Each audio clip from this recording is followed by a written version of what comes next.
Hello दोस्तों, नमस्कार। Political science learning में आप सभी का स्वागत है। दोस्तों, हम लोग crash course on public administrations कर रहे हैं और आज की इस वीडियो में हम लोग पब्लिक एडमिनिस्ट्रेशंस की मीनिंग, नेचर और उसके स्कोप्स के बारे में जानेंगे। यह वीडियो यूजीसी नेट और असिस्टेंट प्रोफेसर्स के लिए जो पब्लिक पॉलिटिकल साइंस से तैयारी कर रहे हैं उनके लिए काफ़ी हेल्पफुल होगी। तो आइए देखते हैं सबसे पहले मीनिंग ऑफ एडमिनिस्ट्रेशंस। तो इंग्लिश टर्म जो एडमिनिस्ट्रेशंस है ये डराइव हुआ है लैटिन वर्ड एडमिनिस्टर से, और ये दो कॉम्बिनेशन है दो वर्ड्स का, एड प्लस मिनिस्टर्स, जिसका मतलब होता है to serve, to care for and to look after the people. यदि हम लोग जनरल टर्म में एडमिनिस्ट्रेशंस को देखें तो इसका मतलब होता है the directions in management of affairs and to the actions of groups cooperating to accomplish the common goal. यानी किसी एक कॉमन गोल जो हमारा लक्ष्य बनाया गया है उसको प्राप्त करने के लिए जो ग्रुप्स के एक्शंस हैं उनको डायरेक्ट करना, मैनेजमेंट करना या उनके बीच कोऑपरेट करना किसी गोल को प्राप्त करने के लिए, वही हमारा क्या है, एडमिनिस्ट्रेशन होता है। तो इस प्रकार एडमिनिस्ट्रेशन जो है एक प्रकार का प्रोसेस ऑफ मैनेजमेंट है। ये प्रैक्टिस किया जाता है ऑल काइंड ऑफ ऑर्गेनाइजेशन, किसी भी प्रकार का ऑर्गेनाइजेशन, चाहे वो हाउस होल्ड हो, घर को मैनेज करना हो, या कोई भी मोस्ट कॉम्प्लेक्स जो सिस्टम ऑफ गवर्नमेंट होता है, यानी गवर्नमेंट को मैनेज करना या पब्लिक जो कंपनियां होती हैं उनको मैनेज करना, इस सब में जो प्रोसेस होता है मैनेजमेंट का उसी को एडमिनिस्ट्रेशन कहते हैं। एडमिनिस्ट्रेशन के अलावा देख लेते हैं हम लोग पब्लिक एडमिनिस्ट्रेशन क्या होता है। तो पब्लिक एडमिनिस्ट्रेशन एक प्रकार का गवर्नमेंट का एडमिनिस्ट्रेशन होता है।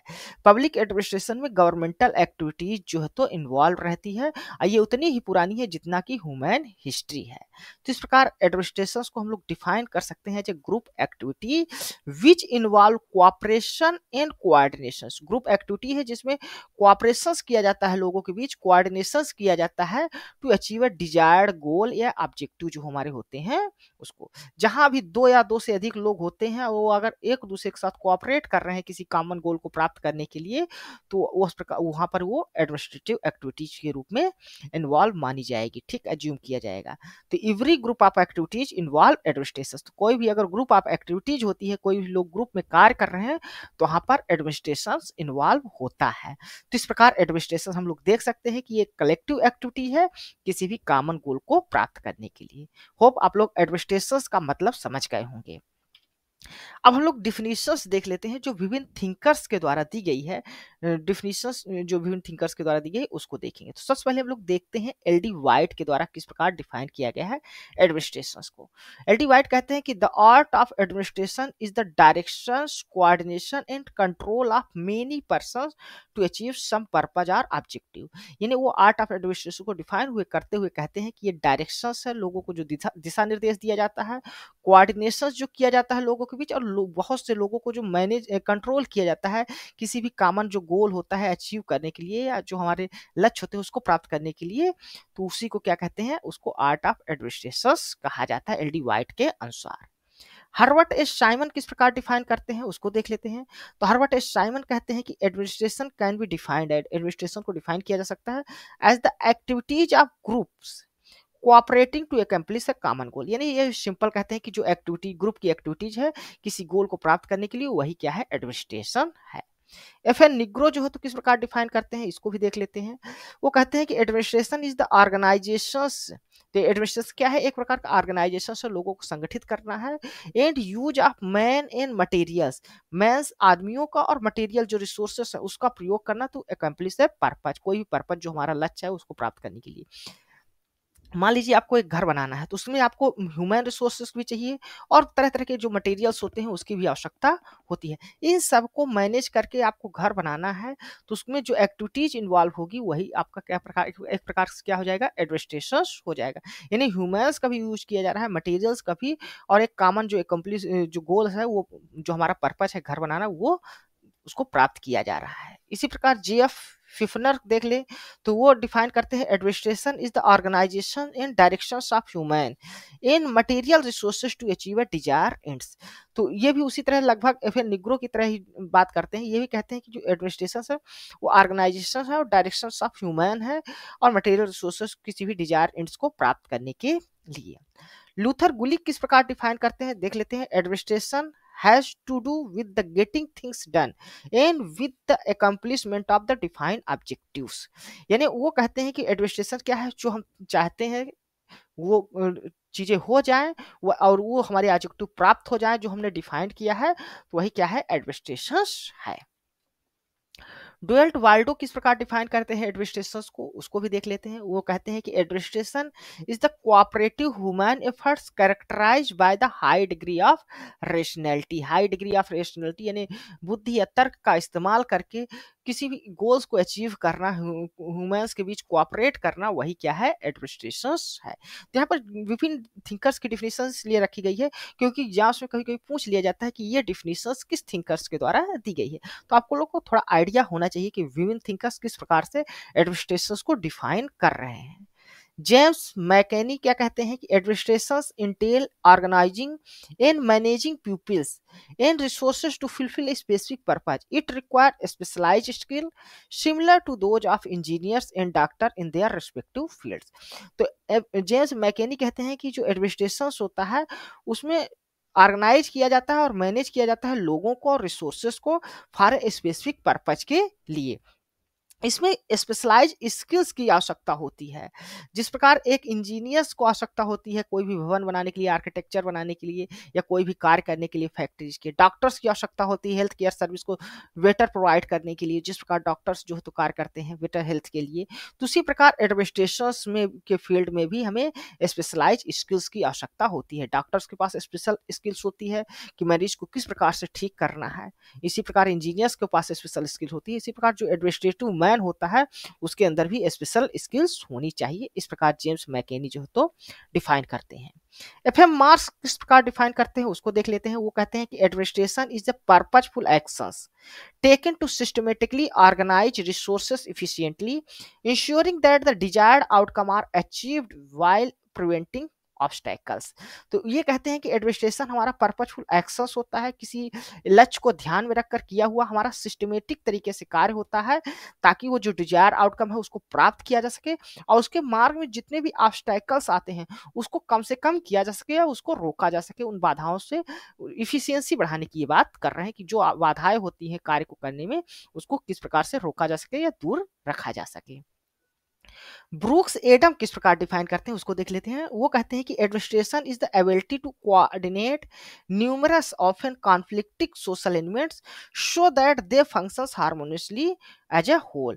तो ये कहते हैं कि एडमिनिस्ट्रेशन एक प्रकार की एबिलिटी है जिसमें कोऑर्डिनेट किया जाता है बहुत सारे कॉन्फ्लिक्टिंग जो एलिमेंट्स होते हैं किसी भी ऑर्गेनाइजेशंस में, उन सबको एक प्रकार से कोऑपरेट करने के लिए, कोऑर्डिनेट करने के लिए जो एक्टिविटीज की जाती है वही जो है तो एडमिनिस्ट्रेशन होता है, ताकि जो पूरा ऑर्गेनाइजेशन है जो कार्य है वो हार्मोनियस तरीके से फंक्शन कर सके।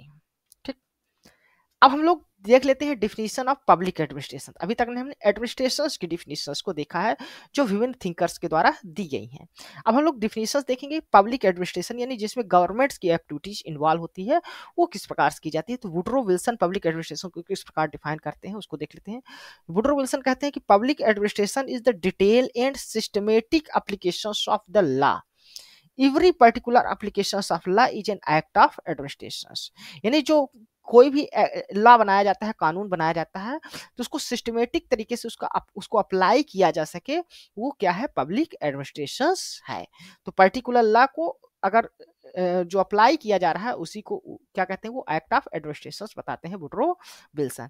जैसे ट्रैफिक लॉ हो गया, ट्रैफिक लॉ को अप्लाई करने के लिए हमको सिस्टमेटिक और डिटेल एप्लीकेशंस की आवश्यकता होती है। ट्रैफिक लॉ को कानून बना है, फिर उसके लिए जो सिस्टम पुलिस है उसको ट्रेनिंग किया जाता है ट्रैफिक ऑफिसर्स को। इसके अलावा हमें क्या करना पड़ता है, उसके लिए अवेयरनेस भी फैलाना पड़ता है, लोगों तक जागरूकता भी फैलाना पड़ता है, तब वो हमारा जो ट्रैफिक लॉ है उसको पालन होता है और उसके लिए पनिशमेंट क्या होगा वो भी डिफाइंड किया जा सकता है। यानी लेजिस्लेचर्स का काम भी होता है, एग्जीक्यूटिव का काम भी होता है और जुडिशरी, तीनों जो तो मिल के जो तो किसी एक ट्रैफिक लॉ को, इसके अलावा जागरूकता जो होती है उसको भी फैलाना होता है, लोगों को बताना होता है ट्रैफिक लॉ के बारे में। तो इस प्रकार वुडरो विल्सन बताते हैं कि पब्लिक एडमिनिस्ट्रेशन क्या है, एक detail and systematic applications of law है। एलडी वाइट क्या डिफाइन करते हैं पब्लिक एडमिनिस्ट्रेशन को। एलडी वाइट कहते हैं कि public administration consist of all those operations having for their purpose the fulfilment and enforcement of the public policy. यानी कोई भी पब्लिक पॉलिसी बनी है तो उसको किस प्रकार से वो कार्य करेगा, उसका ऑपरेशंस किस प्रकार से किया जाएगा, क्रियान्वयन किस प्रकार से किया जाएगा, और वो जो पर्पज है उसको किस प्रकार से अचीव किया जाएगा, उसके लिए जो जितने भी एक्टिविटीज इन्वॉल्व होती हैं वो सब क्या है, पब्लिक एडमिनिस्ट्रेशंस है। जैसे कोविड-19 है तो उसको किस प्रकार से मैनेज करना है, लोगों को किस प्रकार से मैनेज करना है, कैसे उनके तक फूड सप्लाई किया जाना चाहिए, वैक्सीनेशंस की क्या व्यवस्था किया जाना चाहिए, हॉस्पिटल्स में किस प्रकार से व्यवस्था, ऑक्सीजन किस प्रकार पहुंचे, ये सब जो मैनेज किया जाता है तो वो सब क्या है, पब्लिक एडमिनिस्ट्रेशंस का पार्ट माना जाता है। लूथर गुलिक किस प्रकार से एडमिनिस्ट्रेशन को, पब्लिक एडमिनिस्ट्रेशन को डिफाइन करते हैं उसको देख लेते हैं। वो कहते हैं कि public administration is that part of the science of administration. तो वो साइंस ऑफ एडमिनिस्ट्रेशन बताते हैं पब्लिक एडमिनिस्ट्रेशन को, which have to do with the government, it concern itself primary with the executive branch. वो कहते हैं कि जो ये गवर्नमेंट से कंसर्न होता है और जो प्राइमरीली जो एग्जीक्यूटिव ब्रांच होता है वो मेन रूप से रिस्पॉन्सिबल होता है जो पब्लिक एडमिनिस्ट्रेशन होता है उसको कार्य करने के लिए, उससे जो है तो प्राइमरली कंसर्न होता है। Where the work of government is done, जहाँ की गवर्नमेंट के कार्य जो है तो किए जाते हैं। तो there are problem also in connections with legislative and judicial branches. ये केवल मेन रूप से तो एग्जीक्यूटिव ब्रांच का काम है जो पब्लिक एडमिनिस्ट्रेशन करना, लेकिन इसमें इन्वॉल्व होते हैं लेजिस्लेचर भी और जुडिशियल जो ब्रांचेस है वो भी इन्वॉल्व होती हैं इस पब्लिक एडमिनिस्ट्रेशन में। एग्जाम्पल्स के लिए पे अगर समझे तो इन्वायरमेंटल प्रोटेक्शन हमें करना है तो उसके लिए सबसे पहले लेजिस्लेचर जो है तो अच्छा कानून बनाएंगे, तो फिर वो एग्जीक्यूटिव उसको अप्लाई करेंगे, सही तरीके से उसका एप्लीकेशन होना चाहिए, ठीक। और अगर उसको किसी भी प्रकार का कहीं पर उस कानून को तोड़ा जा सकता है या लॉ जो बनाया गया है कानून उसको नहीं माना जाता, तो वहाँ पर जुडिशियल जो जजुडिशरी है वो इन्वॉल्व होगी और उसको इन्फोर्स करने में मदद करेगी, या जो इन्फोर्स जो उसको रूल्स को तोड़ेगा उसको पनिश करने का काम जुडिशरी का होगा। तो इस प्रकार तीनों ब्रांच मिलकर जो है तो पब्लिक एडमिनिस्ट्रेशन को संभालती है। तो इस प्रकार वो साइंस ऑफ एडमिनिस्ट्रेशन इसको बताते हैं, पब्लिक एडमिनिस्ट्रेशन को as a part of science of administration, ठीक। नेक्स्ट डिफिनेशन देख लेते हैं, ड्यूएट वाल्डो के द्वारा क्या डिफाइन किया जाता है पब्लिक एडमिनिस्ट्रेशन को। तो ड्यूएट वाल्डो जो है तो पब्लिक एडमिनिस्ट्रेशन को डिफाइन करते हैं, कहते हैं ये एक आर्ट और साइंस है मैनेजमेंट का। याद रखिएगा ड्यूएट वाल्डो पब्लिक एडमिनिस्ट्रेशन को आर्ट एंड साइंस बताते हैं, दोनों चीज बताते हैं, आर्ट भी बताते हैं और साइंस भी बताते हैं मैनेजमेंट का, as applied to affair of the states. और कंक्लूडिंग जो डिफिनीशन है, आखिरी डिफिनीशन है पब्लिक एडमिनिस्ट्रेशन की, एफ ए निग्रो और एल जी निग्रो के द्वारा हम लोग देख लेते हैं। ये पब्लिक एडमिनिस्ट्रेशन को दिखाते हैं कि वो सभी जितनी भी डिफिनीशन है एक प्रकार से उसका समरी है, इनके डिफिनीशन में हमको देखने को मिलती है। तो पब्लिक एडमिनिस्ट्रेशन को कहते हैं कि ये कोऑपरेटिव ग्रुप एफर्ट्स है इन पब्लिक सेटिंग्स में, यानी ग्रुप एफर्ट्स है। It cover all three branches, तीनों ब्रांच को कवर करती है, चाहे एग्जीक्यूटिव हो, लेजिस्लेटिव हो या जुडिशरी हो, इन देयर इंटर रिलेशनशिप्स, और उनके आपस का जो संबंध है वो सब। It has an important role in formulation of public policy and it is thus the part of the political process. ये इंपॉर्टेंट जो हो तो इंपॉर्टेंस रोल होता है इसका पब्लिक पॉलिसी को जो फार्मूलेस है बनाने में, और ये पार्ट होता है पॉलिटिकल प्रोसेस का। It is a different in a significant way from the private administration. जो पब्लिक एडमिनिस्ट्रेशन होता है वो प्राइवेट एडमिनिस्ट्रेशन से अलग होता है, एफ ए निग्रो और एल जी निग्रो का मानना है ये, ठीक। It is closely associated with numerous private group. इसमें जो पब्लिक एडमिनिस्ट्रेशन होता है उसमें प्राइवेट ग्रुप्स भी इन्वॉल्व होते हैं, इंडिविजुअल्स भी इन्वॉल्व होते हैं, इंस्टीट्यूशंस भी इन्वॉल्व होते हैं to providing the service of the community. किसी भी कम्युनिटी को अगर हमको सर्विस प्रोवाइड करना है तो उसमें कई तरह की डिफरेंट तरह की एजेंसीज या स्टेक होल्डर्स इन्वॉल्व होते हैं उस प्रोसेस को करने में या उस एक्टिविटीज को परफॉर्म करने के लिए, ठीक। तो ये डिफरेंट थिंकर्स के द्वारा पब्लिक एडमिनिस्ट्रेशन की डिफिनेशन थी। तो हमने एडमिनिस्ट्रेशन की डिफिनेशन भी देखी और पब्लिक एडमिनिस्ट्रेशन की भी डिफिनेशन देखी है, ठीक। अब हम लोग नेचर ऑफ पब्लिक एडमिनिस्ट्रेशन देख लेते हैं, ठीक है। तो दो तरह का नेचर्स होता है, ब्रॉड व्यू होता है रिगार्डिंग पब्लिक एडमिनिस्ट्रेशन। एक होता है मैनेजरियल व्यू कहा जाता है, दूसरे को इंटीग्रल व्यू कहा जाता है।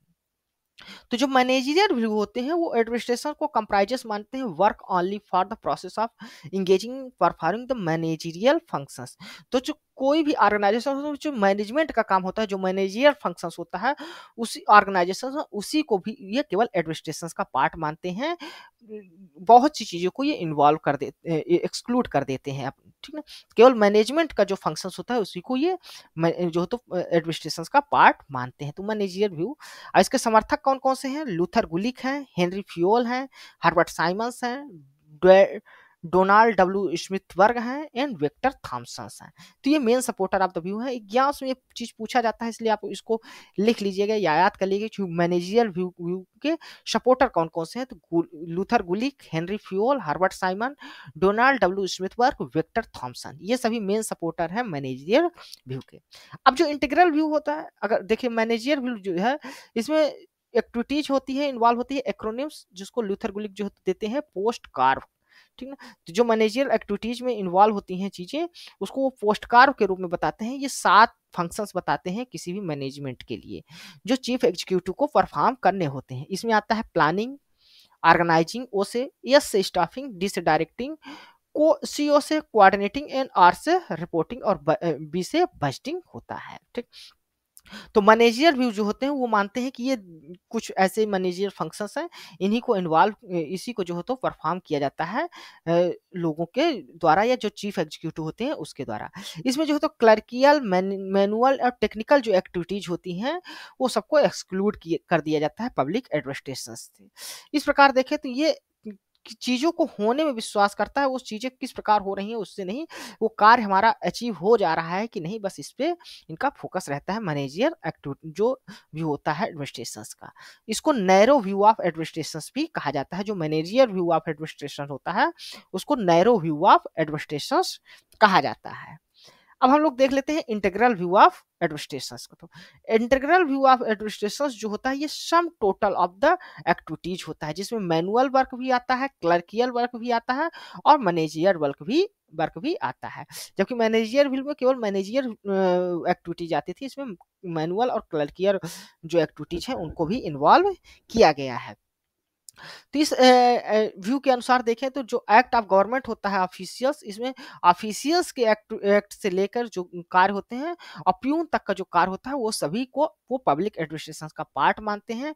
ये कहते हैं कि successful accomplishment of any task को प्राप्त करने के लिए, कोई कार्य है जिसको उस लक्ष्य को प्राप्त करने के लिए एक ऑर्गेनाइजेशन में रिक्वायर होता है contribution from all the employ, यानी जितने भी वर्कर उस कंपनी में कार्य कर रहे हैं, चाहे वो ऑफिशियल्स हो और चाहे वो प्यून्स हो या कोई भी स्टाफ का मेंबर हो, वो सब जो है तो इस पब्लिक एडमिनिस्ट्रेशन के अंतर्गत आएंगे, इंटीग्रल व्यू का मानना है।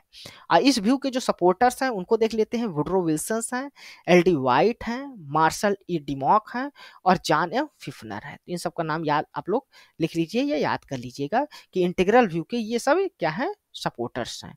और इसको वाइडर पर्सपेक्टिव माना जाता है किसी भी ऑर्गेनाइजेशन का, ठीक। अब हम लोग स्कोप ऑफ पब्लिक एडमिनिस्ट्रेशन की बात कर लेते हैं। तो इसके लिए भी 2 व्यू हैं रिगार्डिंग द पब्लिक एडमिनिस्ट्रेशन के स्कोप के लिए। एक पोस्ट कार व्यू आता है और एक आता है सब्जेक्ट मैटर व्यू। तो पोस्ट कार व्यू क्या कहता है, ये पोस्ट कार व्यू जो दिया जाता है ये लूथर गुलिक के द्वारा दिया जाता है। इसमें जो 7 एलिमेंट्स बताते हैं, जिसको एक्रोनिम पोस्ट कार्य के रूप में बताया जाता है, जिसको हमने अभी पीछे देखा कि हर का एलिमेंट्स क्या होता है। 7 एलिमेंट्स का मतलब क्या होता है, planning, organising, staffing, directing, coordinating, reporting and budgeting, ठीक। अब इसमें सबका मतलब देख लेते हैं। जो पी होता है वो स्टैंड करता है प्लानिंग के लिए। इसका मतलब होता है कि जो ऑर्गेनाइजेशन होता है उसमें हमें कोई भी कार्य को किस प्रकार करना है उसके लिए हमें प्लान बनाना पड़ता है एडवांस में। तो एडवांस में जो चीज़ें किस प्रकार से की जाएंगी उसके लिए जो प्लान बनाया जाता है वो प्लानिंग के लिए। और क्या होता है, ऑर्गेनाइजेशन होता है, इसमें जो फॉर्मल स्ट्रक्चर्स होता है किसी भी ऑर्गेनाइजेशन का उस सबको इसमें इंक्लूड किया जाता है, ठीक। यस क्या होता है, यस स्टाफिंग्स होता है, ये एक्टिविटीज होती है किसी भी ऑर्गेनाइजेशन से जो पर्सनल होते हैं, लोग होते हैं, उसको किस प्रकार से मैनेज किया जाएगा, रिक्रूटमेंट से लेके उनकी फाइनल रिटायरमेंट तक सभी एस्पेक्ट्स को इसमें इन्वॉल्व किया जाता है स्टाफिंग में। डी होता है डायरेक्टिंग, ये डिसीजन मेकिंग्स और कम्युनिकेशंस किस प्रकार से होगा ऑर्गेनाइजेशंस में उससे ये रिलेट करता है। तो डिसीजंस किस प्रकार लिए जाएंगे और लोगों को किस प्रकार कम्युनिकेट किया जाएगा उसके बारे में बात की देते, तो वो है डायरेक्टिंग आपका। कोऑर्डिनेटिंग क्या होता है, कोऑर्डिनेटिंग होता है establishing relations among various departments and creating framework among the employees of the organisations, यानी जो वेरियस डिपार्टमेंट्स होते हैं किसी भी कंपनी ऑर्गेनाइजेशंस के, उसके बीच आपस में किस प्रकार से कोऑर्डिनेट करना है और जो एम्प्लॉय है वो किस प्रकार से कोऑपरेट करेंगे ताकि जो अचीव है डिजायर गोल है उसको हम लोग प्राप्त कर सकें। आर स्टैंड करता है रिपोर्टिंग को, यानी कि ये अप्लाई करता है information through the record keeping, यानी कोई भी जो इंफॉर्मेशन है उसका रिकॉर्ड बनाना, उसके लिए रिपोर्टिंग करना, रिपोर्ट करना, और इंस्टेंट इंस्पेक्शंस जो होते हैं ये सब आपके रिपोर्टिंग्स में आते हैं।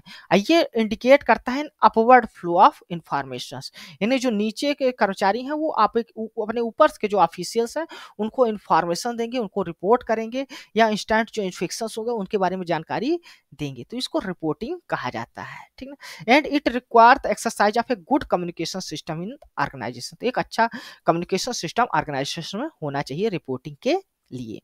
बी स्टैंड करता है बजटिंग के लिए, और ये कवर करता है all aspect of the financial management के लिए, जो फाइनेंशियल मैनेजमेंट से संबंधित जितने भी कार्य होते हैं उसके लिए बजटिंग की जरूरत होती है, चाहे प्रिपरेशन हो या इम्प्लीमेंट्स हो, किसी भी बजट्स को तैयार करने के लिए, अकाउंटिंग हो उसका, और कंट्रोल करना इन ऑडिट के माध्यम से के द्वारा, तो ये सब क्या होता है बजटिंग के अंतर्गत आपका आता है।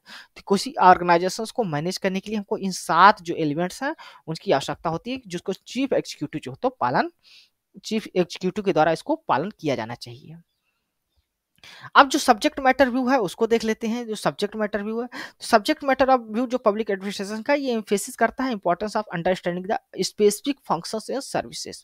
तो कोई भी ऑर्गेनाइजेशन होता है, इनका मानना है कि उसमें हर ऑर्गेनाइजेशन के कुछ स्पेसिफिक फंक्शंस होती है, कुछ स्पेसिफिक सर्विसेज होती हैं जिसको उस एडमिनिस्ट्रेटिव एजेंसी के द्वारा परफॉर्म किया जाना चाहिए। ये जस्ट केवल मैनेजमेंट टेक्निक्स को फोकस करने के बाहर के बियॉन्ड्स की भी बातें हैं।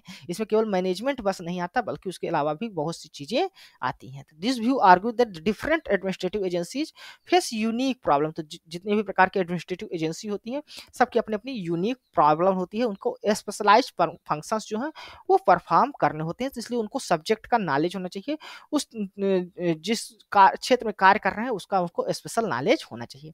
जैसे हेल्थ केयर का जो प्रॉब्लम होगी उसकी अलग होगी, एजुकेशन सिस्टम को किस प्रकार मैनेज करना है उसके लिए स्पेशल नॉलेज होना चाहिए, डिफेंस के लिए, सोशल सिक्योरिटी के लिए, तो इन सब के लिए एक स्पेशलाइज्ड फंक्शंस की हमें आवश्यकता होती है। Therefore public administration should study not only the technique of administration but also the substantive concern relevant to each agencies specific function, यानी जिस एजेंसी के लिए हमें कार्य करना है उस एजेंसी से रिलेटेड जितनी भी इंफॉर्मेशन है वो उस सब्जेक्ट्स की, तो वो हमको नॉलेज होना चाहिए। तो ये सब्जेक्ट मैटर व्यू का ये मानना है, ठीक। तो इन इसेंस में देखा जाए तो सब्जेक्ट मैटर व्यू जो है वो एडवोकेट करता है for a comprehensive approach that combine both management technique and specialised knowledge. तो इसमें मैनेजमेंट टेक्निक के साथ साथ हमें उस फील्ड की स्पेशलाइज्ड नॉलेज भी होना चाहिए, ताकि जो होलिस्टिक अंडरस्टैंडिंग है पब्लिक एडमिनिस्ट्रेशन का उसको हम लोग समझ सकें उस क्षेत्र के लिए। तो इस प्रकार हम लोग देखें तो ये पोस्ट कार्ड का एक कम्प्लीमेंट्री व्यू है, जो हमारा सब्जेक्ट मैटर व्यू है पोस्ट कार्ड का कम्प्लीमेंट्री व्यू है। इन्हें पोस्ट कार्ड के साथ साथ ये व्यू भी मिलेगा, तभी जाके ऑर्गेनाइजेशंस का अच्छा जो है तो कंप्लीट फ्रेमवर्क तैयार हो सकेगा उसको जो है तो मैनेज करने के लिए, ठीक। अब यहाँ पर कुछ प्रैक्टिस एमसीक्यूज दिए हुए हैं जो अभी हमने अभी तक पढ़ा है इस चैप्टर्स में या इस वीडियो में, उस सबको हम लोग देखेंगे, उसके बारे में कुछ क्वेश्चन हम लोग सॉल्व करेंगे। पहला क्वेश्चन क्या है, administration is derived from the Latin word administered and is a combination of two words ad plus minister. Which of the following is incorrect meaning of the administration? तो यहाँ पर आपको बताना है इनमें से कौन सी इनकरेक्ट मीनिंग है। जो अभी तक हमने एडमिनिस्ट्रेशन के 3 मीनिंग देखा था, इसमें 4 मीनिंग दिया है, तो एक मीनिंग इसमें इनकरेक्ट है, तो आपको बताना है।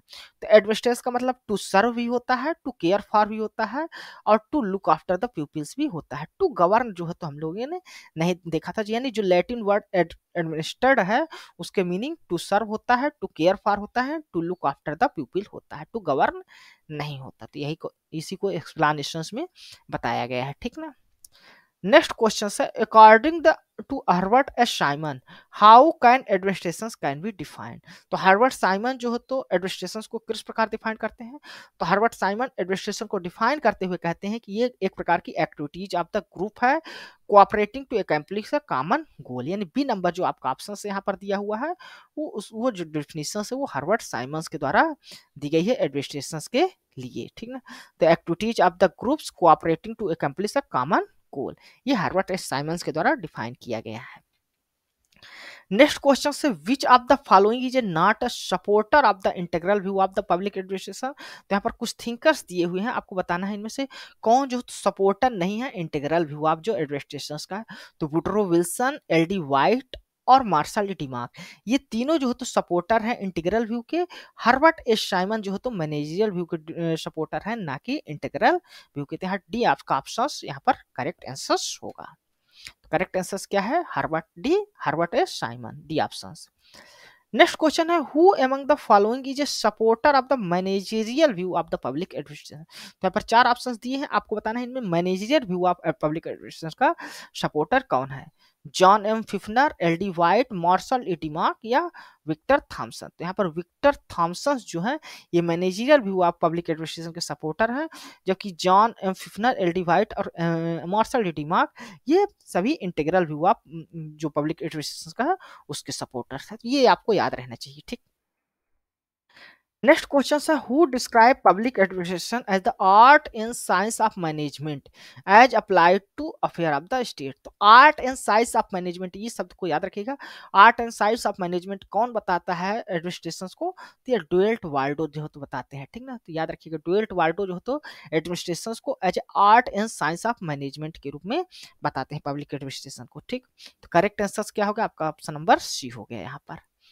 नेक्स्ट क्वेश्चन है, which of the following is best describe F A Negro and L G Negroes view of public administration. F A Nigro और एल जी निग्रो के द्वारा जो पब्लिक एडमिनिस्ट्रेशन का डिफिनेशन दी गई है उस व्यू को सबसे बेस्ट यहाँ पर चार डिफिनेशन दी है। तो आपको बताना है कौन उसके उनके व्यू को जो तो सपोर्ट करता है या उनके व्यू के अनुसार सही है। It solely concern with the executive branch of government, ये केवल एग्जीक्यूटिव ब्रांच ऑफ गवर्नमेंट से रिलेट करता है। तो ये नहीं, बल्कि या फिर निग्रो कहते हैं एग्जीक्यूटिव, जुडिशियल और लेजिस्लेटिव तीनों ब्रांच अप्लाई होते हैं। It is a systematic application of law, systematic application of law के बारे में बात नहीं करते हैं F Nigro. It involve cooperative group efforts, cooperative group efforts की बात करते हैं in a public setting and cover all three branches of government. तो ये जो है तो एफ निग्रो के अनुसार सही डिफिनेशन है। It focus on financial management of public resources, केवल फाइनेंशियल मैनेजमेंट की बात नहीं करते। तो यहाँ पर आपका सी नंबर जो आपका ऑप्शन है वो करेक्ट है, एफ निग्रो के द्वारा और एल जी निग्रो के द्वारा जो पब्लिक एडमिनिस्ट्रेशन की डिफिनेशन दी गई है। तो एफ ए निग्रो और एल जी निग्रो जो है तो पब्लिक एडमिनिस्ट्रेशन को डिफाइन करते हुए कहते हैं कि ये कोऑपरेटिव ग्रुप एफर्ट्स है पब्लिक सेटिंग में। इसमें सभी तीन ब्रांचेस आती हैं, एग्जीक्यूटिव, लेजिस्लेटिव और जुडिशियल, और ये इंपॉर्टेंट रोल प्ले करता है इन formulation of the public policy. ये पॉलिटिकल प्रोसेस का एक पार्ट होता है। इट डिफरेंट, वो बताते हैं एफ ए निग्रो कि ये सिग्निफिकेंटली डिफरेंट है फ्रॉम द प्राइवेट जो एडमिनिस्ट्रेशन होता है उससे। ये क्लोजली जो है एसोसिएट करता है न्यूमरस प्राइवेट ग्रुप्स, इसमें जो तो कई सारे प्राइवेट ग्रुप्स को इन्वॉल्व होते हैं, इंडिविजुअल्स इन्वॉल्व होते हैं और इंस्टीट्यूशंस इन्वॉल्व होते हैं कोई भी सर्विसेज जो है उसको प्रोवाइड करने में किसी भी कम्युनिटी के लिए। तो एफ ए निग्रो और एल जी निग्रो के द्वारा जो डिफिनेशंस दी गई है वो थी, ठीक। तो धन्यवाद दोस्तों, आज की इस वीडियो में हमने पब्लिक एडमिनिस्ट्रेशन के मीनिंग, नेचर और उसके स्कोप्स के बारे में इस वीडियो में डिस्कस किया है। यह वीडियो आपको कैसा लगा अपने कमेंट्स के माध्यम से हमें जरूर बताइएगा।